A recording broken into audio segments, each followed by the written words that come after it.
Hi అండి, welcome back to my channel అండి. ఇవాళ మనం మటన్ కర్రీ ప్రిపేర్ చేసుకున్నాం.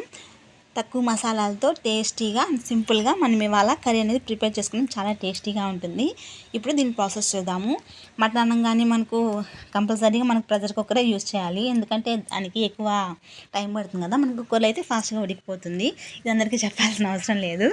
ఇప్పుడు కుక్కర్ పెట్టేసుకొని ఆయిల్ వేసుకొని ఆవాలు వేసుకొని ఆవాలు ఇలా చిట్పట్లాడాక మనం ముందుగా నీట్గా కడిగి పెట్టుకున్న మటన్ ఉంటుంది కదా, దాన్ని వేసేసుకొని తగినంత సాల్టు అలాగే పసుపు వేసేసుకొని కలుపుకుంటే ఏంటంటే మనకు దాంట్లో ఉన్న వాటర్ అంతా వచ్చేసి ఫాస్ట్గా మగ్గిపోతుంది. ముందుగా కొత్త వాళ్ళు మన ఛానల్ ఎవరైనా చూసినట్లయితే సబ్స్క్రైబ్ చేసుకుని నాకు సపోర్ట్ చేయండి ప్లీజ్ అండి. మీరు సపోర్ట్ చేస్తేనే కదండి నాకు ఇలాంటి మరిన్ని వీడియోస్ చేయడానికి ఎంకరేజ్మెంట్గా ఉంటుంది.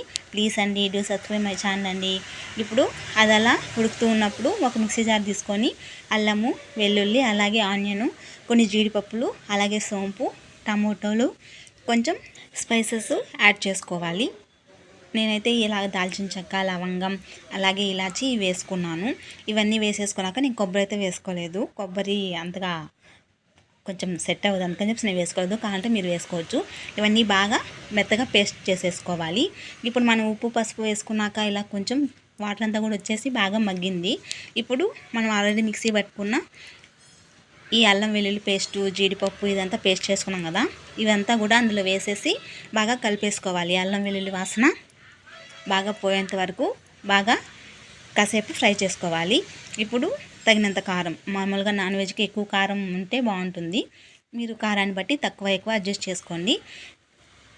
కారము అలాగే ధనియా పౌడరు వేసేసుకొని ఇప్పుడు ఆయిల్ పైకి తేలేంత వరకు మనం దీన్ని వాటర్ ఏమి వేయకుండా బాగా సిమ్లో పెట్టేసుకొని ఉడికించుకొని అప్పుడు టేస్ట్ ఇంకా చాలా బాగుంటుంది. ఇలా ఆయిల్ పైకి తేలేంత వరకు ఈ కర్రీని ఇలా ఉడికించుకొని ఇప్పుడు మీరు తగినంత వాటర్ వేసేసుకొని ఉప్పు అది చెక్ చేసేసుకోండి. ఇలా వేసేసుకొని ఒకసారి కలిపేసుకొని విజిల్ పెట్టేసుకుంటే ఒక 5 to 6 విజిల్ సరిపోతుంది. ఇవాళ మాకు సండే స్పెషల్ ఏంటంటే దోశ విత్ మటన్ కర్రీ. మా రాయలసీమలో చాలా స్పెషల్ అండి. మేము ఏ ఫెస్టివల్ వచ్చినా కూడా కంపల్సరీ మార్నింగ్ టిఫిన్ ఏదంటే ఇలా దోశ చేసుకొని చికెన్ ఆర్ మటన్ ఇలాగా కర్రీ చేసుకొని తింటాము. మాకు అదొక ఎమోషను. ఈ కొత్తిమీర అయితే ఇవాళ మా గార్డెన్లో పండింది. చాలా హ్యాపీ వేసింది అసలు. ఫైనల్గా మాకు కర్రీ రెడీ.